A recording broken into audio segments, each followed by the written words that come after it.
welcome to Channel 34, a special segment of News and Views. I'm Barbara Chase, and today we're going to talk about a topic that's very important to many seniors and all people, but mostly seniors who are targeted by health care fraud. Our specialist today is Bill Hurlock, Yes. who was Montclair Councilman for the First Ward, Yes. and he's an attorney. Yes. And Bill's specialty is working on cases of healthcare fraud for seniors. All healthcare. Senior healthcare. All healthcare fraud. All Yeah, healthcare fraud. absolutely. But today we're gonna zero in on the senior aspect of it, right? Absolutely. Definitely. Tell me how long you've been doing this, and what was it that brought you to be interested? How were you inspired to be interested in this area? Well, thank you for having me on your show today, Barbara. I greatly appreciate it about this important topic. I started working as a lawyer 20 years ago. I know I look a lot younger than that, but I was involved in healthcare type of cases and fraud in general. I had the privilege of working with one of the, I believe, premier trial attorneys in the country, which is David Boies. And I started working on these cases when I was at Boies Schiller many years ago, and I've been continuing ever since.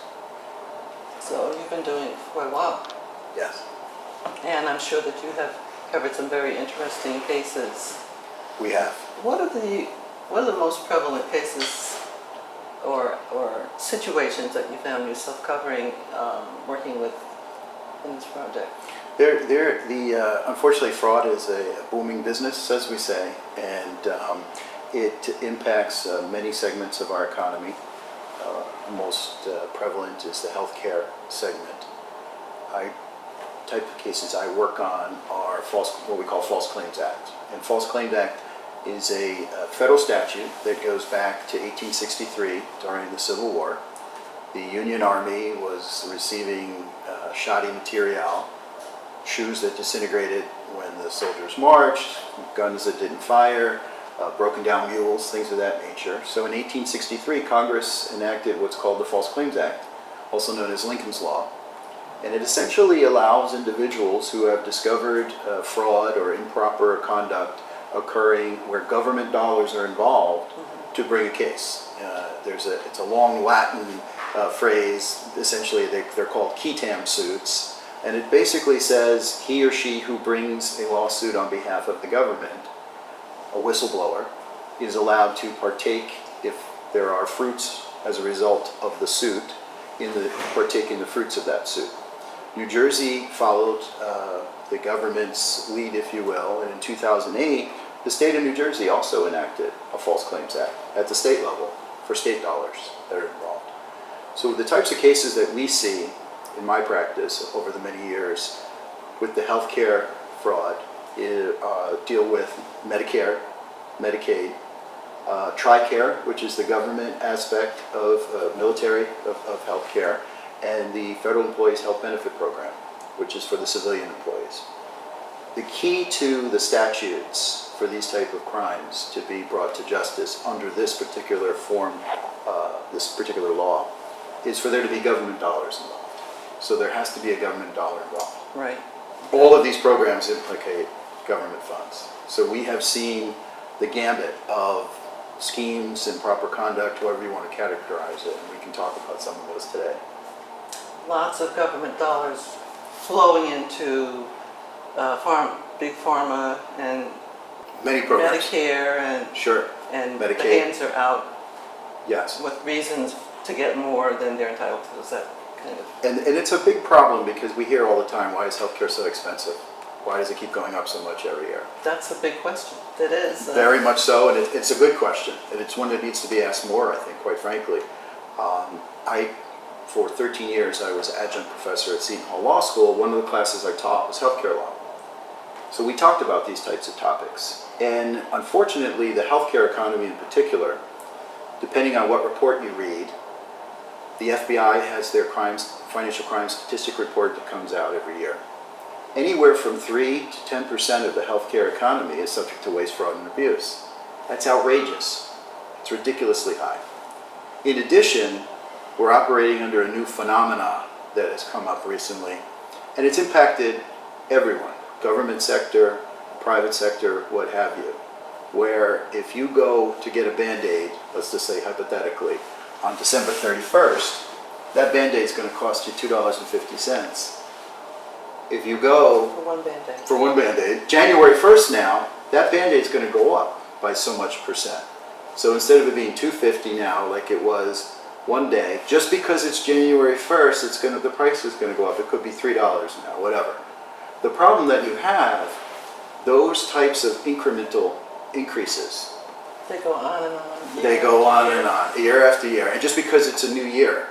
No other segment of the economy does that. If you go, buy clothing, if you go to a restaurant, the prices don't go up every year just because it's January 1st, thank goodness.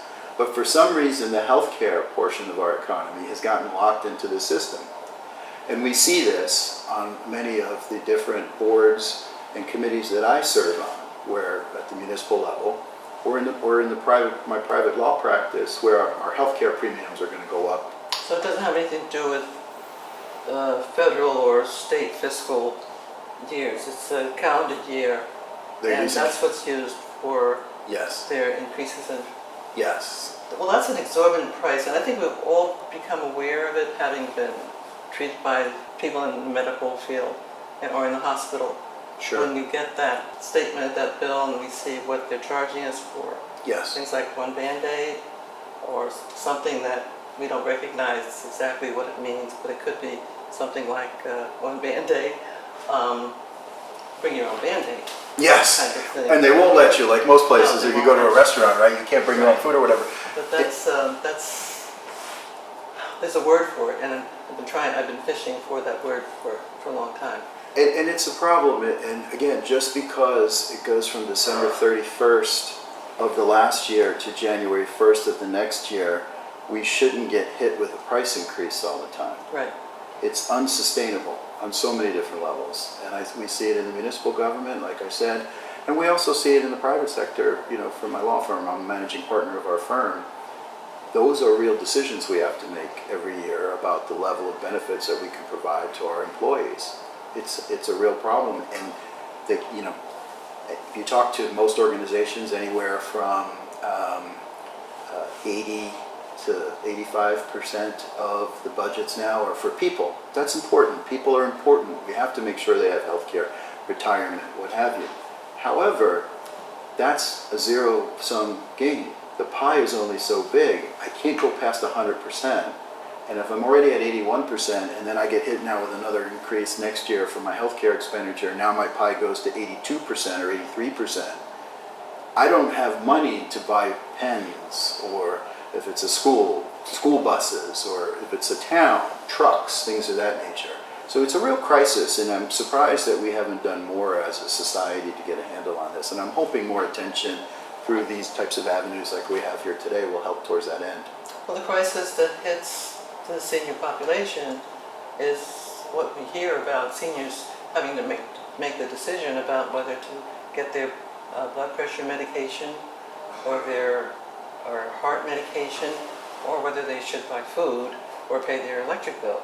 Yes. And that's the decision that, I as a senior feel very, deeply about. Sure. Especially for seniors who are isolated. They don't have any kind of coverage other than Medicare. They don't have gap coverage or anything to pick up additional costs. And when they're hit with those extremely high medical bills, it's very painful. Yes, and I, as somebody who hopes to be a senior one day, good Lord willing, feel exactly the same concerns going forward, and that's why I kind of see things as they're happening now, and hoping that we can get a better handle on some of this, financially and otherwise. And to your earlier question, Barbara, as well, some of the schemes or scams that, improper conduct, however we want to characterize it, that we see in the practice and have over the years, there's two components really to the healthcare system. There's what we call the group health or the physician, the healthcare provider. And then you also have the pharmacy side of things, which could be a pharmacy benefit manager, what have you. What we have seen on the healthcare side are many different mechanisms to gain payment and to scam the system, if you will. It could be billing for services never rendered. So you go into your healthcare provider, you get X, Y, and Z, but they bill you not only for X, Y, and Z, but A, B, and C. Very common. Another thing that we have seen on the group health side as well, you're going in for a basic metabolic panel. You're going for your blood test. There's 10 tests that are grouped in that, and it's done on purpose for billing purposes to save money. So it's a package or... Correct. Right, okay. Good way to put it, absolutely.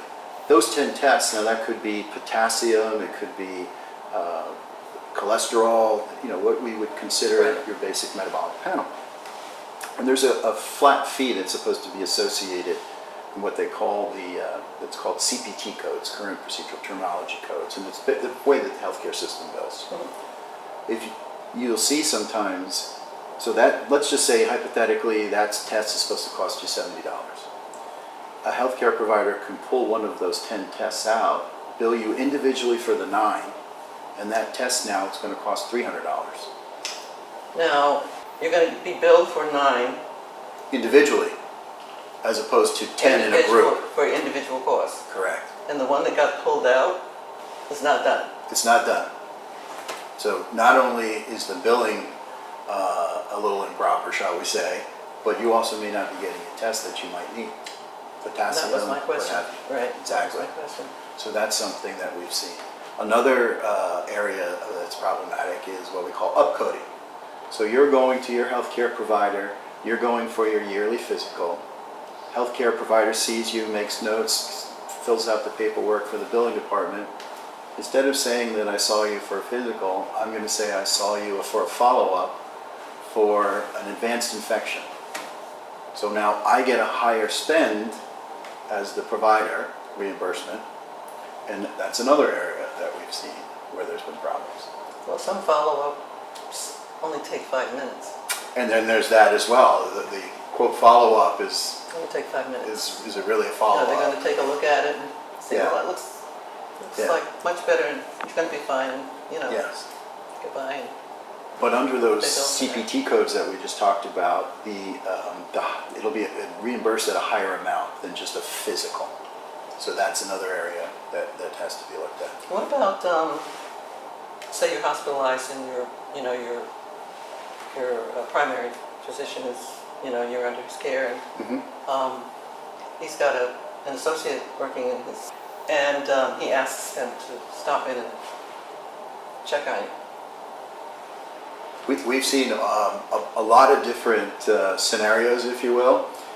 One of the more prevalent scenarios under the CPT codes that the government has established, that the lead physician, if you will, doesn't necessarily have to see a patient. However, they have to be on site, God forbid something happens during exam. Right. And they'll have another, maybe a nurse practitioner or a physician's assistant who are going to make less money, but they'll go and see the patients as if they were the doctor. And the doctor's not only are they not in the room, they're not even on site. That can be a Right. problem. And And then, it can be a problem if they ask you, how are you doing today? And the doctor asks you to stop in, how are you doing today? right, And you say, well, whatever you say. Okay. yeah. On the Glad you pharmacy, did. And they walk out and goodbye, and yes, that can be a problem. And you get billed for it, and you don't even know their name, so you wonder. Correct. Well, It's what hard was- hard to follow up. On the pharmacy side, we see a whole other array of activity going on that's improper. We have seen instances where there's something called shorting, where if you are, say, on a statin, it's going to be long-term, you're going to chronic, you're going to be on it the rest of your life, you do a mail order prescription for 90 pills, you only get 85. No one sits there and counts out each pill as they come in. Yeah. Doesn't sound like a lot, but remember, that's over the life of a prescription that a person's going to have forever. That adds up very quickly. And you only see it by looking at what we call the paid claims data. So that you see, okay, I'm supposed to come back and get my pills on July 31st, but because I ran out, I'm coming back on July 25th. If you look at the paid claims data, you'll see when they're Because you filled. run short You run prior short. to the date of... Correct. And it could be problematic for another reason, as you indicated earlier. Some of these people don't have the means to keep going out and buying more ahead of time of when they're supposed to begin with. Right. So that's another problem. Because sometimes the pharmacy will give you a few until your Yes, prescription... right, exactly, to hold over until the prescription Right. kicks in. Another thing that we've seen on the pharmacy side is something called switching. So if a drug is a branded drug and it's getting ready to go off patent, it'll become a generic. The RX spend, as we call it, the prescription spend, is obviously going to be much different, much lower under a generic as it would be under a brand. We've found instances at certain times where pharmacies will switch you to another branded drug before the other drug goes off patent and becomes generic. So again, there's a higher RX, what we call our RX spend, that's a result of that as well, which is a real problem for a whole host of reasons. Well, I know that the generic drugs are supposed to be identical. They're supposed to be under the FDA guidelines. They're supposed to have the equivalent of whatever it is that they've been generic from, shall we say, for lack of a better word. Absolutely right. And because of those issues, sometimes they lose their efficacy. Now, it's another problem that occurs because oftentimes the pharmacy benefit managers will fill prescriptions with invalid prescriber numbers. The problem you have there is that they're supposed to be under the contracts doing something what we call a DUR, drug utilization review, checking for such things as contraindications between different drugs, and that you're paying for that service to be done as part of your membership. Well, it's impossible to do a drug utilization review if you have invalid prescriber numbers because you can't even call the healthcare professionals to ask them to check. Absolutely right. That's another problem. So these are different areas that we try to make people aware of going forward. And again, to your point, unfortunately, it does tend to fall heavier on the senior population because there's also, for lack of a better word, a generation issue here. My generation was taught to question everything, so we're always questioning stuff. But certain seniors don't necessarily come from that mind frame. So if you have a individual who, okay, well, this is my doctor, they're supposed to know better, I'm going to rely on them, that becomes problematic now because they are relying, and unfortunately we have found instances where some individuals will prey on that and use that to their advantage. Yeah.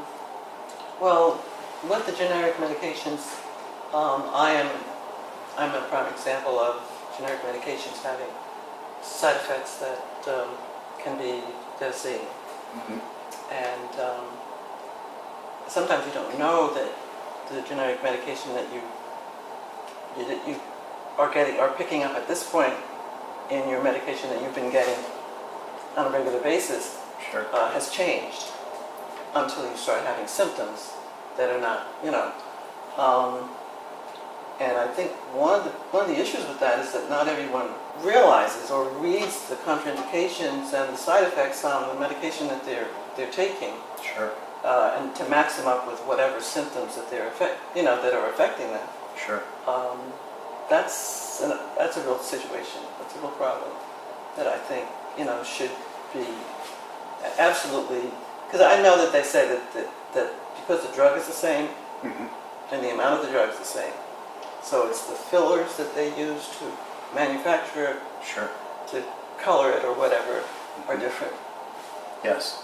All the more reason why the drug utilization review is so vital for many patients. And again, it can't be conducted if there's incomplete information or scripts are being filled with an invalid prescriber. Right. So that's Drug utilization review. review. DUR it's called, drug utilization review.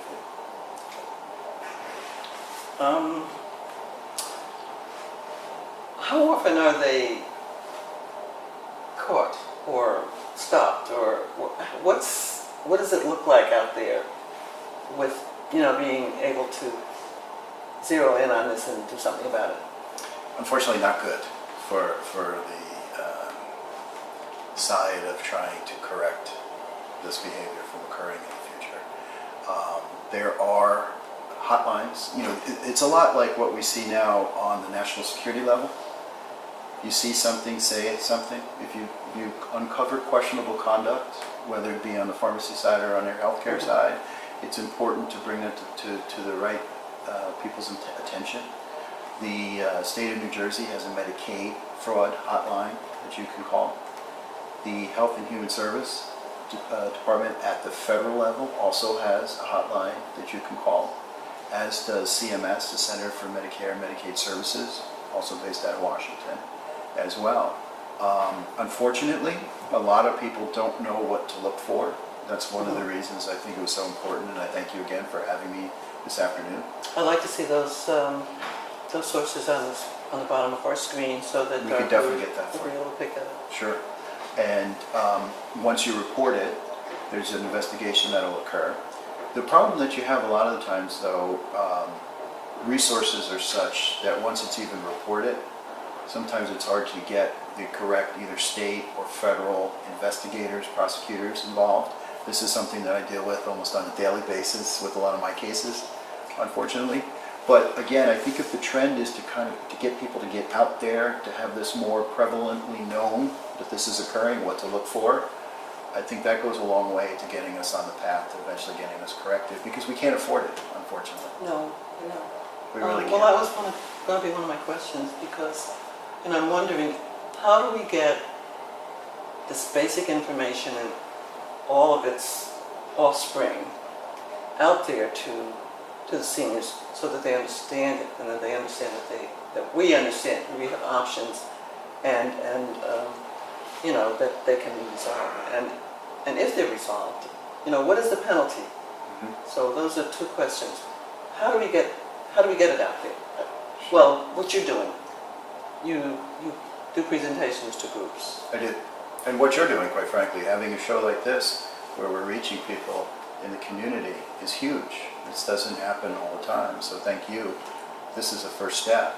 I think in addition to this, getting the information out, whether it's pamphlets, flyers, presentations, what have you, making people aware that this is occurring, what to start to look for, how to, you brought this up earlier, when you're looking at your bills, your EOBs, explanation of benefits, to keep an eye on that, to know what to look for is important as well. And then also to get that next step of, okay, I've seen this now, I know what this is, let me report it, feel comfortable with that. The HIPAA laws are very, very strict when it comes to information, but there is what's called a crime fraud exception. So if you do uncover something, you can report that to the appropriate governmental or legal authority to be able to help you get that resolved. I'm wondering if maybe it's not reported as much because some seniors are reluctant to, I guess, blow the whistle on a doctor or a pharmacist. We don't get the big pharma, but, those people that we trust, and I always felt that it's really important that you have a lot of trust in your physician, your team of physicians. We seniors, we wind up with a lot of specialists. Some of us juniors do too. Plus, you're a pharmacist. You really gotta have a lot of trust in your pharmacist to know that your pharmacist and have a relationship with your pharmacist so they feel that they're being fair with you. Agreed. Yes. And I think, if I may borrow an expression from an era long gone by, trust, well, verify. It's okay to ask questions. It's okay to, hey, I got this explanation of benefits here. I don't recognize this name. I don't recognize this procedure, this charge. Can you help me? That, I think, will go a long way as well to reinforcing the trust that's already there, but also addressing some of the concerns we've identified this afternoon. Right. I think that, when you receive that, the charges from the test and what have you, there are things that are highlighted or redlined or starred or whatever that your doctor is expected to address when he gets the copy of from the lab work? Yes, it depends on how the lab has set it up with the healthcare provider, but yes, there's various arrangements that they have. Usually the range, I know personally when I see mine, if there's something that's an issue, I'll see a range and Right. it'll be highlighted. The range or and something. highlighted. Yeah, Right. to draw attention. Right. And I think that, I think most people should get a copy of their blood work, that lab work, and I compare it to the previous one to see It's a great idea. if there are changes, you know. Sometimes you'll pick up something the doctor is not comparing this to 3 months ago. Correct. Whatever. Yes, So, that's a you know, great at idea. least ask the doctor, what does this mean? These numbers are lower than they were. Yes, never hurts to question. That's totally within your rights. True. I want to thank you. There's a lot here, and I guess I need to know, are, I guess, the perpetrators of this fraud, are they being fined or penalized on any scale that matters? It's never quite enough, in my view. The issues that you have are, there's what we call compensatory damages in the law, which means you charged me $100 for something you should have only charged me $50 for. Mm-hmm. The 50 extra would be what we call compensatory. Then there's something we call punitive, where I'm trying to stop you from doing this again, so I'm not going to just charge you, get the $50 back, but I'm also going to hit you with another $100 fine, if you will. My experience has been, at this point anyway, and you know, we're trying to work on getting this more evolved, that the penalty part of the legal phase, if you will, is not nearly what it should be, to try to get some of this stopped in the future. It's an excellent question.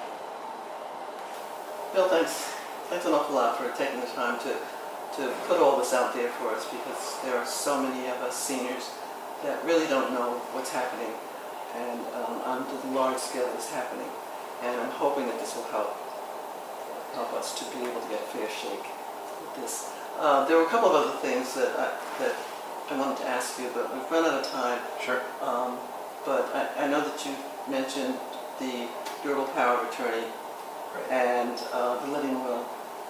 So perhaps we can revisit this again at some time in the future, and Certainly. you can discuss those for our viewers. Absolutely, Barbara. I'd be happy to come back and discuss that, and thank you for allowing me the opportunity to talk about this important topic today. I think this is a good first step in getting the information out, so thank you. Good, thank you. And thank you for watching this special segment of News and Views. I'm Barbara Chase. Next time.